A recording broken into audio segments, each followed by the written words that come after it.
Discuss ہوتی تھیں اور آپ کے اندر بھی یہ جو ڈاکٹری چھوڑ کے یہ جو آپ کے اندر ایک چیز آئی، یہ شاید وہیں سے بیک گراؤنڈ بنا آپ کا؟ جی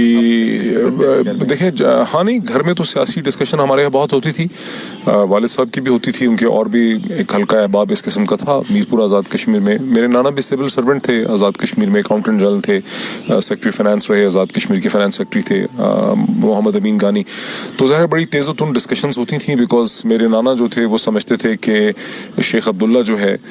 وہ اس کا ایک ویژن تھا کشمیر کے لیے، اور وہ ایک سیکولر کشمیر چاہتا تھا، اور میرے والد صاحب جو تھے وہ شیخ عبداللہ کے شدید مخالف تھے، اور وہ سمجھتے تھے کہ جناح کا ویژن جو ہے وہ ٹھیک تھا۔ اور پھر وقت ایسا آیا بائی لیٹ 80s کہ میرے نانا نے بھی پہلے بڑی تیز و تند ڈسکشنز ہوتی تھیں اس حوالے سے،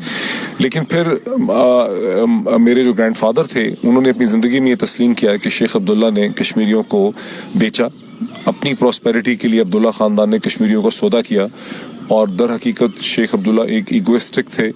اور اصل ویژن جو تھا اور اصل جو انڈرسٹینڈنگ تھی تاریخ کی وہ محمد علی جناح ہی کی تھی۔ تو میرے فادر کا ہمیشہ ویژن یہ تھا کہ کشمیر کی ہندوستان میں کوئی جگہ نہیں ہے، اور وہ ایک کنٹرولڈ ڈومینیٹڈ جگہ تھی جہاں پر۔ اور آتش چنار میں شیخ عبداللہ نے یہ چیز لکھی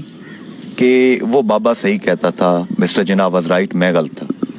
میں نے آتش چنار بہت زیادہ غور سے نہیں پڑھی، میں نے تھوڑی سی دیکھی ہے، مجھے ایسا لگا جیسے آتش چنار کو بھی اگر آپ ایک پڑھیں تو آپ کو ایک چیز سمجھ آتی ہے کہ شیخ عبداللہ ایک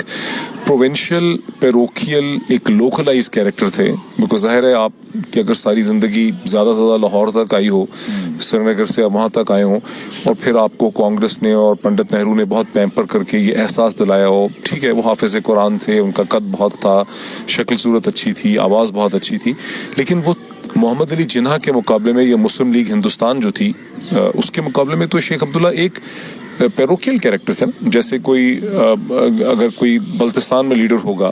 یا کوئی بلوچستان میں لیڈر ہوگا، یا کوئی شہر کراچی کے اندر، کراچی تو پھر بہت بڑی دنیا ہے، ظاہر ہے یہ ایک پہاڑی ویلی کے اندر ایک لمیٹڈ سوچ کا لیڈر تھا، جس کو یہ احساس دلایا گیا، اور اس نے خود بھی اپنے آپ کو یہ سمجھنا شروع کر دیا کہ میں کوئی تاریخ کا بہت بڑا کیریکٹر ہوں، اور میں ایک بہت انٹیلیجنٹ آدمی ہوں، میرا ایک بڑا ویژن ہے کشمیریت کے حوالے سے، اسلام کے حوالے سے، اسلامی تاریخ کے حوالے سے۔ حالانکہ اس کا کوئی ویژن تھا نہیں، وہ ایک لمیٹڈ کیریکٹر تھا۔